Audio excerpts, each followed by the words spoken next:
তো বন্ধুরা, আমি এখন গাঙ্গোলা মাছের পাতুরি বানাবো। মাছগুলো লবণ হলুদ আর লেবুর রস মাখিয়ে অনেকক্ষণ রেখে দিয়েছিলাম। এবারে আমি এটা কাঁচাই রান্না করবো। আলু আর বেগুন কেটে রেখেছি কুচি কুচি করে, আর একটু সব আজকে কেটেই দেবো, কিছু বেটে দেবো না। আদা গ্রেট করে রেখেছি, টমেটো, রসুন, পেঁয়াজ, কাঁচা লঙ্কা সব কেটে রেখেছি। সব আমি একসঙ্গে এবার কড়াইয়ের মধ্যে দিয়ে দেবো। লবণ হলুদ আর লঙ্কার গুঁড়ো, ধনে গুঁড়ো, জিরে গুঁড়ো, আদা গ্রেট করে রাখা সব দিয়ে সর্ষের তেল বেশি করে একটুখানি দিয়ে দেবো।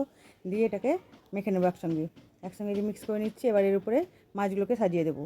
এবার মাছগুলো যেহেতু আমি কাঁচাই রান্না করবো, তাই জন্য পাতুরি যেহেতু তো সাজিয়ে দিয়েছি। আর আমি কিছুক্ষণ ঢাকা দিয়ে রেখে দেবো। টমেটোটা আমি একটু পরে দেবো।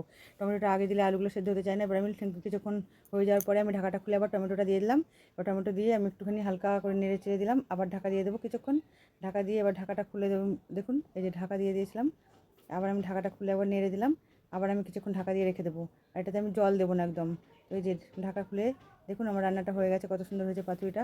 তো আজকে দুপুরে আমার এটা হচ্ছে মেনু, গাঙ্গোলা মাছের পাতুরি। তো বন্ধুরা, আপনারা তো দেখলেন কীভাবে রান্নাটা করলাম। এইভাবে রান্না